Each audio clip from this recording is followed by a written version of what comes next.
Corona संक्रमण का असर नागपंचमी के त्योहार पर भी दिखाई दिया। आमतौर पर नागपंचमी के दिन नाग देवता की पूजा करने के लिए सैकड़ों की संख्या में भक्त पहुंचते थे, लेकिन इस बार सड़कों पर सन्नाटा पसरा हुआ था। तिलवारा पुल के पास नर्मदा नदी के किनारे बसे नाग मंदिर में कुछ श्रद्धालु ही पहुंचे।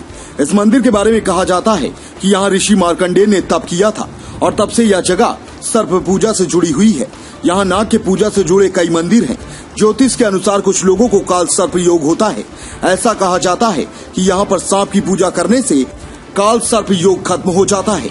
इसलिए नागपंचमी के दिन हर साल यहाँ बड़ी भीड़ हुआ करती थी, लेकिन इस साल मंदिर में श्रद्धालु दिखाई नहीं दिए। स्वामी विचित्र ने नागपंचमी का महत्व बताते हुए कहा कि नागपंचमी का दिन हिंदू मान्यताओं के अनुसार बहुत महत्वपूर्ण माना जाता है।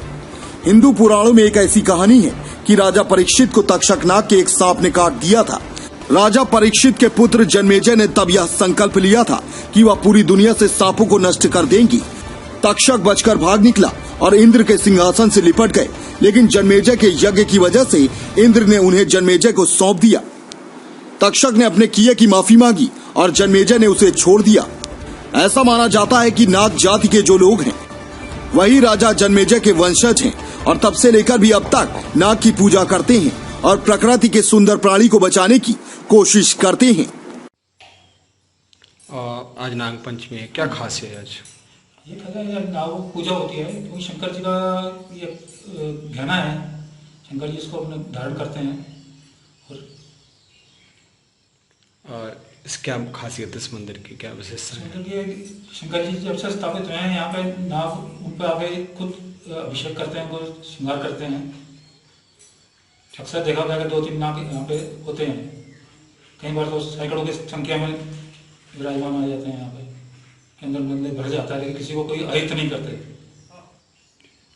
कितने वर्षों पुराना है मंदिर? मंदिर तो 20 साल पुराना है जी। नाग मंदिर है, तो सामने जो आप देख रहे हैं ये नागपाश यंत्र है और इसके अंदर आप देखेंगे तो अंदर शंकर जी का विराजमान है। अंदर क्या खासियत है इस मंदिर की?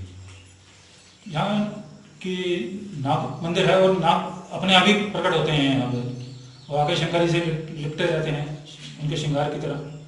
आज नाग पंचमी के दिन नाग दर्शन का क्या महत्व है? अच्छा माना जाता है इसको, पूजा का विशेष महत्व है। नाम बताइए। नाम दीपक दास, स्वामी दीपक दास। आज नाग पंचमी है, क्या खासियत है? सबसे पहली बात तो ये श्रावण शुक्ल की पंचमी है और प्रतिवर्ष यहाँ पर बृहद पूजन होता था काल सर्प योग का, लेकिन कोरोना के चलते इस पूजन को स्थगित किया गया है क्योंकि शासन की ऐसी गाइडलाइन है कि लोगों की ज़्यादा भीड़ नहीं होनी चाहिए, ज़्यादा लोग इकट्ठे भी नहीं, इसलिए इस पूजन को स्थगित किया गया। पौराणिक महत्व कहा जाए तो जिस जगह आप रुके हुए उसे मार्कंड धाम कहा जाता है।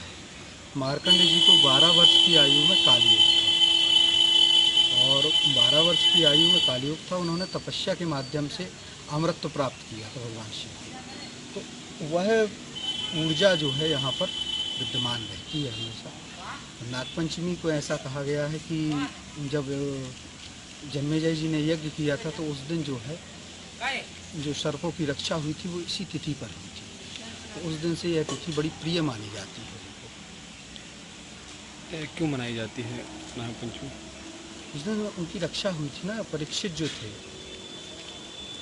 थे उनको तक्षक सर्प ने काटा था और उनके जो पुत्र थे उन्होंने जब यज्ञ के पौत्र जो थे उन्होंने जब यज्ञ किया तो उसका सारे नागों को हवन कुंड में भस्मीभूत कर रहे थे, लेकिन एक आने के चलते जो है उस समय उनकी रक्षा हो गई थी सर्पों की। वो उस पंचमी विशेष पर हुई थी। तो हम जो है प्रकृति के प्रति अपना समर्पण दिखाते हैं हम भारतीय, कि जिस तरीके से मनुष्यों को इस धरती पर रहने का अधिकार है उन सरीसृपों को भी अधिकार है जो बोल नहीं सकते हैं, जो घूमते हैं।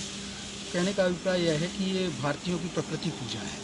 यहाँ पर काल सर्प योग की पूजा होती है, क्या है काल सर्प योग? काल सर्प योग जो है जब किसी जातक की कुंडली में राहु केतु के मध्य में उसके शुभ ग्रह फंस जाते हैं तो उस दृष्टि से उसको काल सर्प योग कहा जाता है। अब प्रश्न यह आता है कि आखिर काल सर्प योग ही क्यों? तो चूंकि राहु केतु इस योग को बनाते हैं, तो राहु केतु के योग बनाने के कारण एक का जन्म हुआ है भरणी नक्षत्र में, एक का हुआ है अश्लेषा नक्षत्र में, जिसमें एक की जो तिथि का स्वामी बनता है काल, दूसरे का बनता है सर्प। तो इनके मध्य में फंसने के कारण इसको काल सर्प योग बोलते हैं। द्वादश भावों में जिस जगह में राहु की स्थिति देखी जाती है उस हिसाब से उसका काल सर्प योग का नाम होता है। 12 प्रकार के मुख्य काल सर्प योग माने जाते हैं, अन्य आंशिक का भी ग्रंथों में आया है। नाम आचार्य श्री विचित्र जी महाराज, मार्कंडेय। अपने आसपास की हर छोटी बड़ी खबर देखने के लिए हमारे चैनल पुलिस ब्यूरोक्रेट्स न्यूज को बेल आइकन दबाकर सब्सक्राइब करें, जिससे आपको हर खबर समय से मिलती रहे। अधिक जानकारी के लिए हमसे संपर्क करें। हमारे कॉन्टैक्ट नंबर हैं 9039011886 एवं 9770229999।